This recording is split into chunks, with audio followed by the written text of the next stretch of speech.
12-year-old Betsy Miller stood on a corner of the wealthiest street in town, clutching her grandfather's silver dog tags in one hand and a crumpled $5 bill in the other.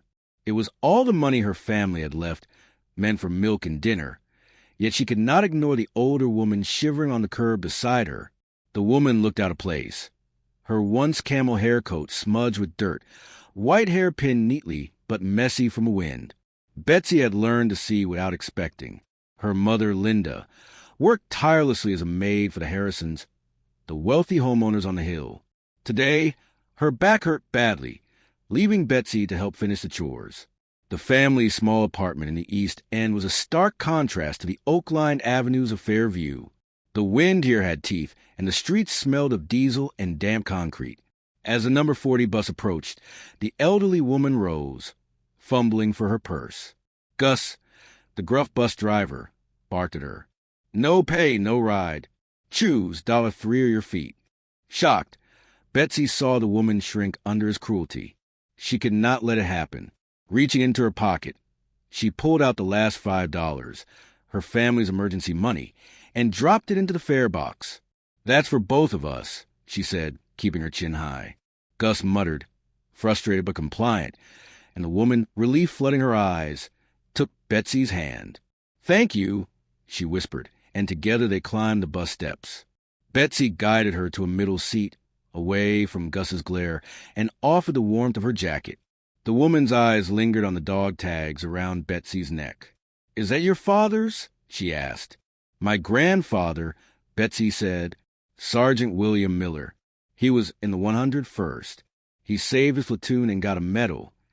Recognition flashed in the woman's eyes. "My late husband spoke of a Miller. He saved him in the war," she whispered. Betsy, as ever, shrugged. He would have done it. The bus rumbled through the East End as Betsy and the woman, Eleanor Caldwell, talked quietly. Betsy explained her life, her mother's work, and the struggles of the apartment. Eleanor listened, her sharp blue eyes softening at Betsy's courage and honesty. When they reached Betsy's stop, she insisted Eleanor stay with them until she could call for help.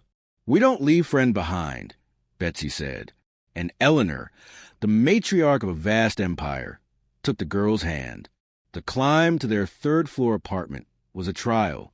Eleanor, accustomed to elevators and grandeur, struggled with each step, while Betsy encouraged her.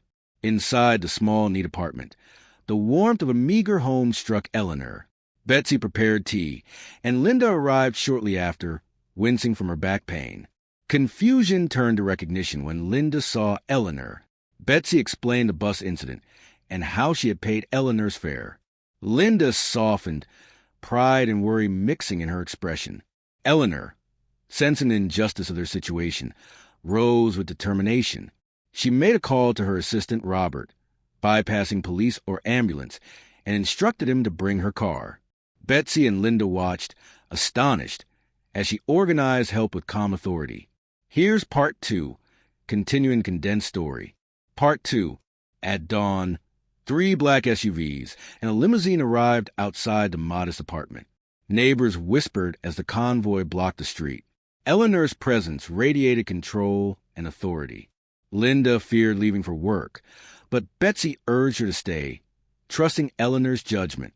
A firm knock at the door introduced Robert, Eleanor's massive assistant, and 2 bodyguards. Polite but imposing, they surveyed the room. Eleanor instructed Linda and Betsy to come with her. She had already prepared for the landlord's harassment.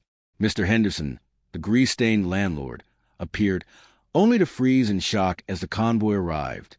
Eleanor's calm, cold gaze stopped him. "We will be in touch regarding the lease," she said. The women entered the limousine, the warmth and luxury a stark contrast to the East End. Betsy marveled at the leather seats and soft ambient lighting. At the Caldwell estate, they were met by staff, chefs, and a doctor. Linda's back pain was assessed properly. Her 3 herniated discs documented, her overexertion acknowledged. Betsy watched as her mother received care for the first time in years. Meanwhile, Eleanor introduced a life-changing opportunity. Linda's 20 years of experience made her perfect to become the new estate manager of Eleanor's properties, overseeing staff, schedules, and operations. The starting salary, housing, and benefits were beyond her wildest dreams. As Eleanor acquired the building on Elm Street, Linda and Betsy's apartment, Mr. Henderson was removed and a new management plan put into motion. Eleanor entrusted Linda to oversee the renovations and ensure tenants were treated with dignity. Betsy's eyes widened in disbelief. Their home secured, their lives transformed. Finally, Eleanor asked to see the dog tags. Betsy handed over Sergeant William Miller's silver tags. Eleanor, her hands trembling, traced the letters and then revealed a black and white photograph of her late husband, who had been saved by Betsy's grandfather. A tear ran down Eleanor's cheek. "My husband came home. None of this would exist if your grandfather hadn't turned back," she whispered, pressing the tags back into Betsy's hands. "You paid my fare." The story of a small act of kindness, a $5 fare, had altered the lives of 3 generations. Betsy's courage, Linda's perseverance, and Eleanor's recognition of right and wrong intertwined, proving that bravery, compassion, and history often meet in the most unexpected moments.